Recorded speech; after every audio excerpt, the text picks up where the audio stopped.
Hey, thanks again for joining and welcome to the jungle. Today I'm going to discuss the different options and different landing spots for Shadeur Sanders.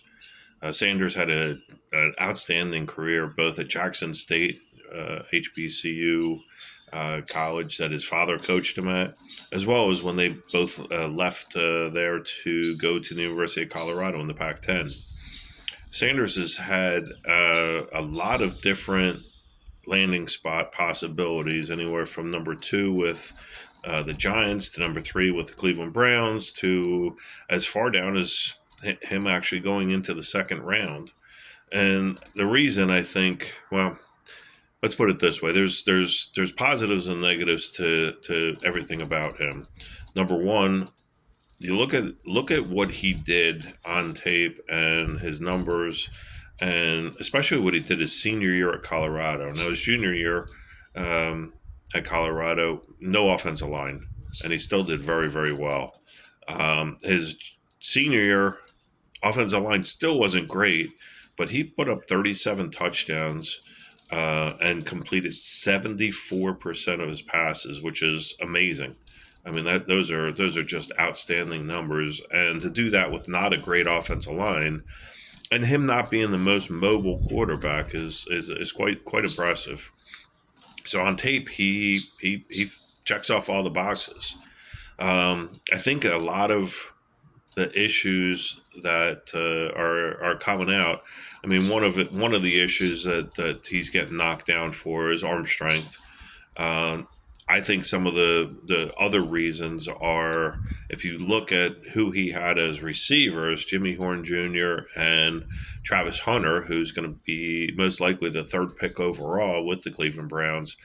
He had some outstanding receivers, so that helps. I mean, anytime you have extremely talented guys around you, it's going to make you look better. Um, One of the knocks I think is that he played against Pac-10 defenses, which aren't exactly the greatest defenses for the major five conferences. But he still did well. I mean, what do you want? How can you be better than 74%, 37 touchdowns? I mean, he did what he was supposed to do against the defenses that he had to play against. It is what it is. Now, here's the hard part. The hard part is he didn't interview well, allegedly, with anonymous, NFL executives, quote unquote. He didn't interview well, right? Some saying that he was extremely cocky. Well, is it cocky or is it confidence? Others were saying that one NFL executive said it was the worst interview he was in over 20 years, where Shadeur Sanders was, telling him what he's going to do, how he's going to do it, as if he was the coach or he was the general manager. And I guess it rubbed this executive the wrong way. And I guess there's some sense that if you get Shadeur, you're going to get some Dion in Shadeur's ears, which on one hand is you got a Hall of Famer who is a phenomenal defensive back. So you've got the advice of a Hall of Famer, telling his son, "Hey, do this, look at this." That's one thing if it's advice. I think the way that the executive that was commenting on this was saying, are we going to tell him one thing and he's going to do the exact opposite because he's getting, contrary advice? So those are some of the positives and negatives, going for Shadeur going into the draft. So some of the landing spots. Number two at New York Giants, not going to happen. That's going to be his teammate, Travis Hunter Jr. Number three, Abdul Carter would go to the Giants. So he's definitely not going to go two or three.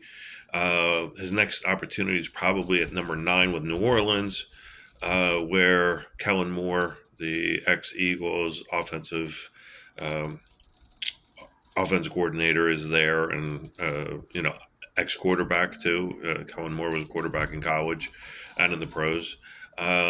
It's possible, but I think that's too early. Number nine, New Orleans has other needs. So the next one is the team that has had some, Mike Tomlin's had some good conversations with Shadeur. I think it's a place where Shadeur wants to go at 21.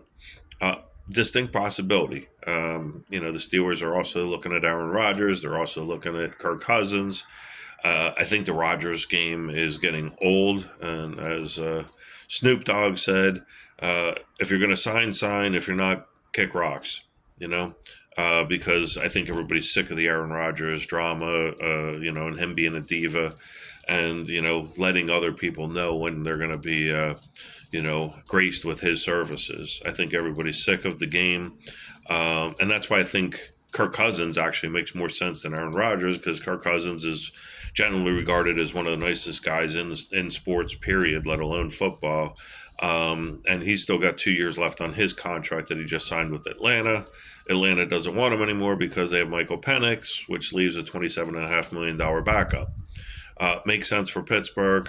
Certainly better than what they've had with Russell Wilson and with Mason Rudolph and with Ben Roethlisberger the last couple of years of his career.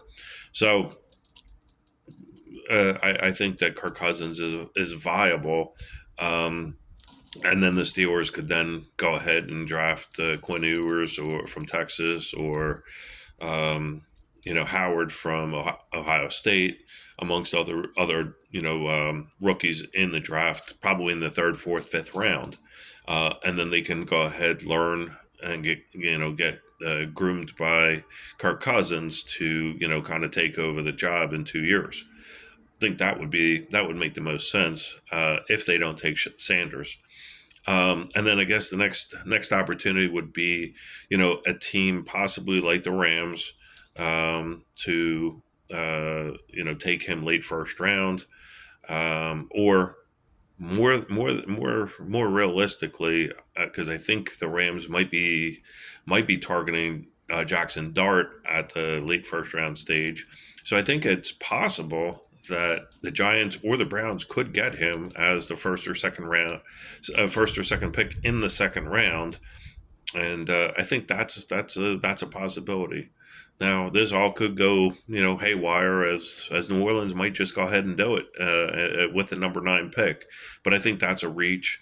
I think there's enough talent in this draft where you don't want to go ahead and use that first half of the first round on Sanders or Dart, to be honest with you.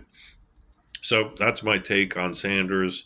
I think first or second pick in the second round with either the Giants or the Browns. Let me know. Let me know in the comments what your thoughts are, where you think he's going to go. And please like, comment, and share. And if you can hit the bell on the right hand side and add me as a subscriber, I'd appreciate that. I really appreciate your following these videos. I enjoy doing them, and will continue to try and provide some valuable insight going forward. Thanks much. Have a great day. Enjoy the draft, and have a great weekend. Bye.